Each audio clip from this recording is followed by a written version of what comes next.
Hello, I am wildly unaware and welcome back to my channel. Today I'm going to be doing something a little bit different to what I have been posting. Recently I just finished the sequel of The Haunting of Hill House, which is of course The Haunting of Bly Manor, the Netflix series. And I'm going to be doing a review of it.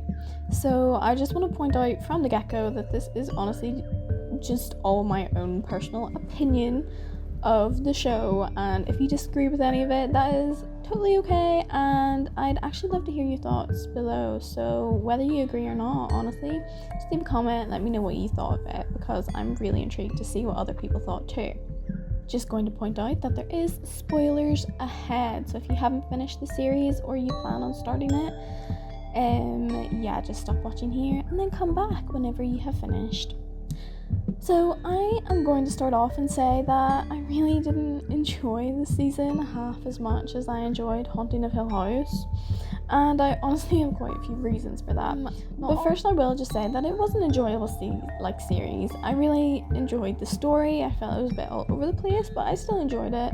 I love the usage of the camera in the series. Like, the producers, like the people who make the show, just did such a good job. Like, I love how they use the cinematography. I think it's just gorgeous, and as a film shouldn't, I appreciate the little details that they put in, and they have a lot. Yeah, even in the first season it was great. Like, the casting is just so perfect. Like, obviously they used a lot of the cast from the first season as well.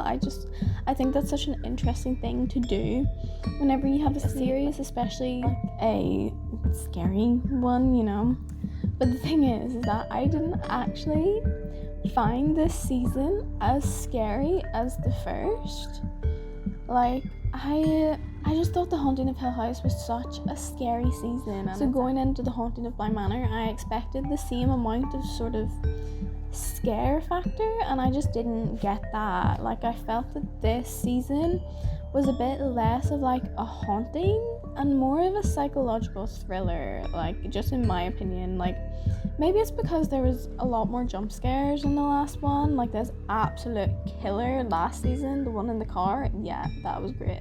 But yeah, like, there just wasn't a lot of that, and like, it did feel a lot more psychological than like physical, I guess, like, especially when we got to Hannah's episode. But I will come back to that because I really enjoyed that and I want to talk about that a bit more. But for the first few episodes, I feel like I was maybe a little too focused on trying to find hidden ghosts in the background, because obviously it came out afterwards that they did a lot of that last season, but I ended up not being able to find that many. I spotted a couple, like, they're really good at hiding these, but it turns out there was actually a lot. I watched a new Rockstars breakdown of all the ghosts spotted within the season, and I will link that video below because it is actually very informative. My personal opinion on this is just that the ghosts weren't used enough throughout the season, or maybe just not used properly. I'm not sure which one it is, because obviously they have a lot of ghosts that they have, there's the little boy, there's the lady in the lake, there's the witch doctor, the soldier, Viola's sister, the vicar, like Bex and Peter, obviously. But like, I just feel like there wasn't enough of those characters. Bex and Peter are excluded from that because they were used a bit too much, in my opinion. I just feel like they could have used all the ghosts a little bit more. Like, I feel like the ghosts from season 1 just had a bigger part to play than the ghosts in Bly Manor did, obviously aside from Bex and Peter. But like, yeah, I just would have liked to see them a bit more and them used a bit more in a different way. I feel like the only one they used was Lady of the Lake, and although she was scary, like, but there were so many in the first season that I just wanted that again, I wanted like a handful of ghosts that were really creepy, and those ghosts were creepy, but just not in the same way, But coming back to Bex and Peter, especially when they were ghosts, like mainly when they were ghosts, like, these two definitely just weren't used properly. I just felt like the producers just pushed Bex and Peter's story onto the audience a bit too much. Like, I just felt like I didn't really want to know what was happening with them, Like, I wasn't entirely sure what they were trying to achieve either, especially from Peter's point of view. What was their plan? Especially, like, when they were ghosts as well, like, what were they trying to achieve? Like why were they trying to possess the bodies of Miles and Flora? Like, basically Peter says to Bex that they can still leave and they can still go to America and they can still do all these amazing things, but can they? Like, why were they trying to leave Bly as children? What was his plan? Was his plan to like live their lives out in the host bodies of Flora and Miles in this weird incestuous relationship? Like, I don't know, it just seems how were they ever going to be taken seriously in the bodies of kids? Like, obviously they would grow, but yeah, I just feel like that plan wasn't explained enough, and then like once it failed, like that was it. It wasn't heard of again. Like, then again, I could just be being stupid and not like maybe looking into it too much, but I don't know, it just didn't make sense to me. I just feel like it was a storyline that could have been left out, and like I do have an issue with the amount of storylines used. And yeah, I'm actually going to talk about that, because the amount of storylines that they had in the season, like there's so many that I just feel like I didn't get to fully connect with any of the characters to the full extent that we could have, like as an audience. There was just so many narratives to pay attention to. So like there was Danny's backstory with her fiance, and I'm actually just going to stop here to talk about his ghost for a second, because what the hell, what did he really add as a ghost? What did he add?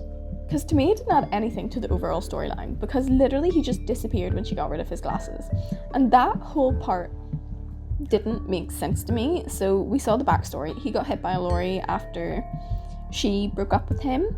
So some say like his ghost is just a manifestation of her guilt, which is fair enough. That is honestly fair enough. But like, I don't know, if this is going to be a haunted story about ghosts and you're portraying him as a ghost, just give him a better story. I don't know, I just feel like he was pointless. They made such a big deal about this particular ghost in the first few episodes, then he just, once he disappeared, that was it. We didn't hear about him again, we didn't see him again, and also, he only disappeared whenever Danny threw his glasses into the fire and they burned.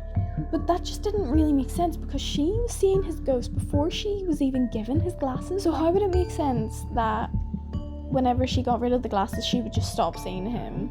Like, maybe that was her, like, releasing the last part of him that she held on to. But yeah, like, I just felt like that just could have been left out, and the season still would have made equally as much of an impression as it did. His ghost bothered me. His ghost just was pointless in my eyes. Like, he added a bit of creep factor, you know, like he was a bit creepy, but that was it in my eyes. Like, literally, as soon as the glasses were thrown away and he disappeared, that was it. Not heard of again. Danny didn't worry about mirrors anymore, which was such a big thing for her. That was it. He was gone. Poof. Done. That was his story. Done. It wasn't enough for me. It was far too little. Anyway, back to the narratives. So yeah, there was Danny's backstory. There was the actual plotline in the series. There was Hannah's story that took up a full episode. There was Bex and Peter's backstory when they were alive. There was Bex and Peter's story as ghosts. There was the story of Viola / the Lady of the Lake and her backstory. Then her story explained how all the other ghosts stuck there, so there was a wee bit of a story about that. And honestly, I actually really enjoyed that story. I honestly wish they would have delved into that one and the background of all the ghosts more, because this was so much more interesting than like the likes of Peter's story as a ghost. Then there was the story of Jamie and Danny's relationship in the future. Like, it just felt like too much. I just felt a bit overwhelmed narratively, you know? I just feel like you could have taken a lot of these plot lines out of the series and still made a really interesting like narrative, and honestly a scarier narrative, because some of the narratives kind of took away from the scariness for me, and there was actually more narratives still in that I haven't mentioned, like the uncle's narrative that they kept like going back to, like Owen's own story, the fact that like the only person who didn't really get their own story outside of it, I felt, was like Jamie the gardener. But anyway, and then there was obviously the story from the wedding, so like, you know, like we just jumped back and forth from a lot of different stories, and I honestly just felt overwhelmed. So I'm going to go ahead and talk about Hannah's episode, which was called The Altar of the Dead. So I love that. It's actually got 9 stars on IMDb, which is deserved because it was such a good piece of work. I adore this episode. I honestly think this is my favorite in the season.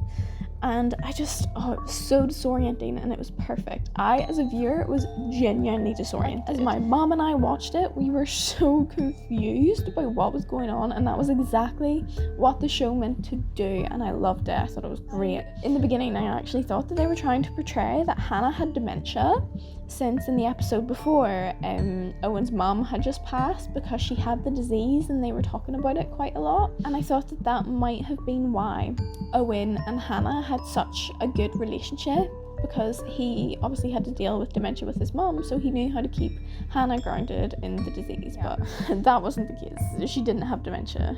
I was convinced that she had dementia, but no, it turned out she didn't. It turned out Hannah was dead as well, and she was a ghost.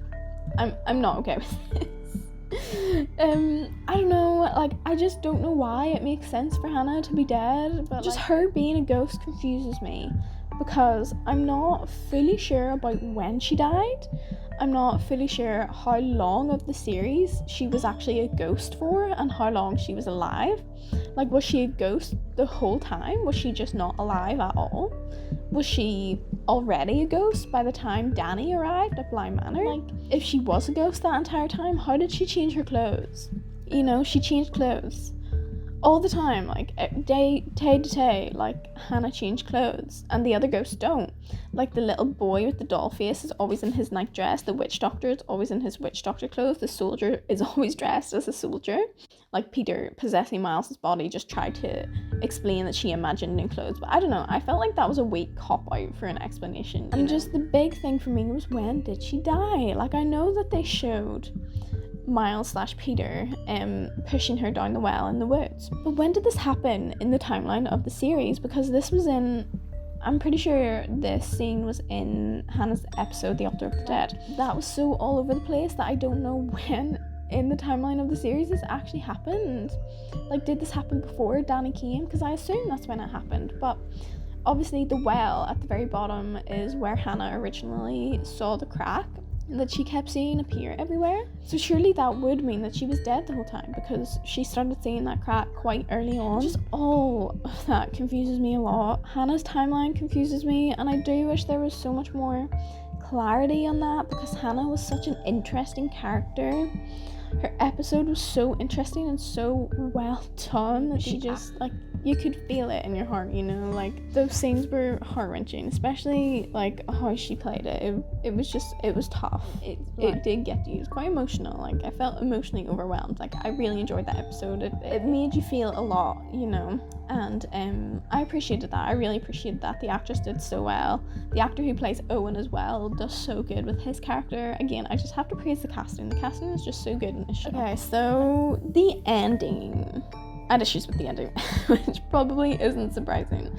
Like, it was lush, don't get me wrong. I do enjoy how it tied out, like, all the characters back together in the same place. I was happy that they were all doing well. Like, it's good to see, you know, somewhat of a happy ending. But I got a few loopholes that, I don't enjoy. My ideal ending, honestly, would have been, like, the protagonists having to uncover who the Lady of the Lake actually was, and uncover Viola and discover her past and her history and why she was actually tied to Bly Manor in the first place. And maybe they had to try and put her to rest by maybe having to fish the chest out of the lake and, like, burn it or something, so that would put her soul to rest, or, like, find out her daughter and her daughter's name, and maybe saying her name would have, like, brought her back and got her facial features back because she remembered and she would have been put to rest. But no, none of that ever happened. They didn't even touch on that. Like, the protagonists didn't even learn the Lady of the Lake's real name. Like, they didn't actually learn who she actually was. I presume Jamie did at some point learn who she was, especially because the Viola entered Danny's body, so Jamie obviously wanted to know what was going on, so we presume that she learned that at some point, but it doesn't actually show us, the audience, finding out when that happened or how it happened. So again, that's another loophole.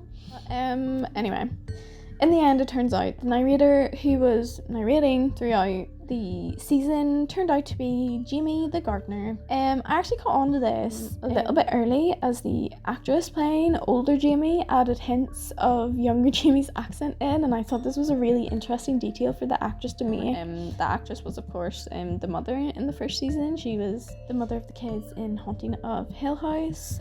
But what got me was that the kids totally forget everything that happened at Bly Manor. And my question to that is, why? Some of the things just don't add up. Like, we learn in the restaurant that Owen owns whenever Jamie and Danny visits him, that Flora and Miles forget everything that happened, which means that they totally forget Jamie and Danny. So like, why is Jamie at Flora's wedding if Flora doesn't know who she is? But I guess the uncle just invited her. I don't know. Again, something that wasn't explained. So she totally forgets them. She doesn't even really remember who Hannah is. Like, she just about remembers who Owen is, I guess. Like, I just don't understand. Like, why did they forget? And how were they the only ones to forget? How did the adults remember but the kids didn't? Like, there was really no explanation to this whatsoever. I suppose they were trying, like, I think the show tried to play it off as like it was such a traumatic experience that they blocked it out or whatever, but like that explanation just wasn't good enough for me personally. Like, I was expecting a bit more, and this kind of did feel like another weak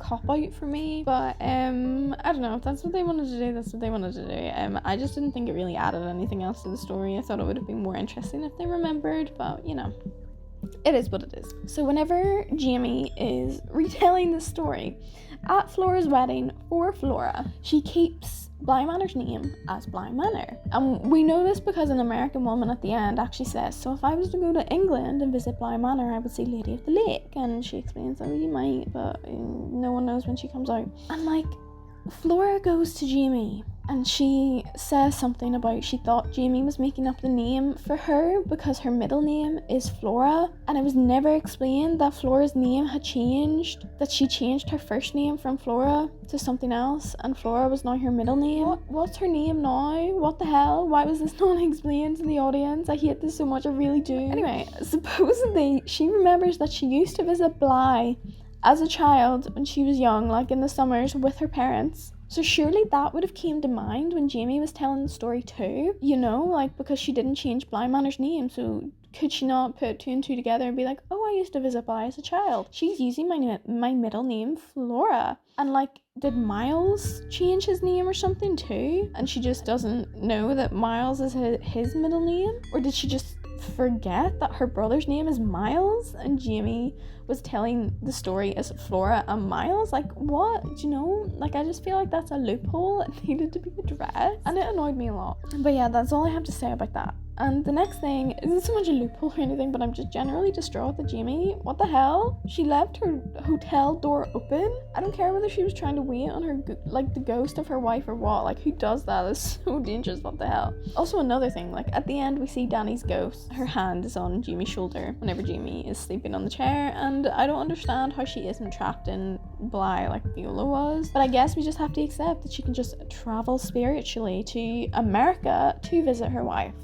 So yeah, I'm a little unhappy with the ending. Overall, it really wasn't a horrible watch. Like, it did keep me entertained and on the edge of my seat waiting to find out what the hell was going on. And the characters were all really likable, even if I felt the creators didn't really go into enough detail with their characters for my liking. So I would probably give the series like a solid 6.5 for like a half decent good story, like awesome casting, gorgeous cinematography as always. It just kind of lost it a lot for me, especially at the end with those loopholes. I just can't look past those, and I really do feel like I'm left with more questions than anything else. But I will eagerly await a third season if that is to come, and I do hope that it is a bit more scary than this one and the ghosts are used a bit more, and hopefully they'll take a few more leaves from the Hill House book as opposed to the Bly Manor one. But yes, that, my friends, has been my review of The Haunting of Bly Manor. This is literally just all my own personal opinion of the season. I did enjoy it, not as much as the first, but anyway, if you disagree with me, I totally respect that, and I would honestly love to hear why. Is there anything you interpreted differently than me? Do you maybe not see the loopholes in the story? And maybe you like this season more than the first one? I would love to hear all in the comments. Anything you have to say about it, feel free to leave them below. Anyhow, thank you so much for watching, especially if you got this far. I know this video has been longer than previous ones. Anyway, I have been wildly unaware through all of it. I wish you guys the best. Stay safe out there, and goodbye until next time.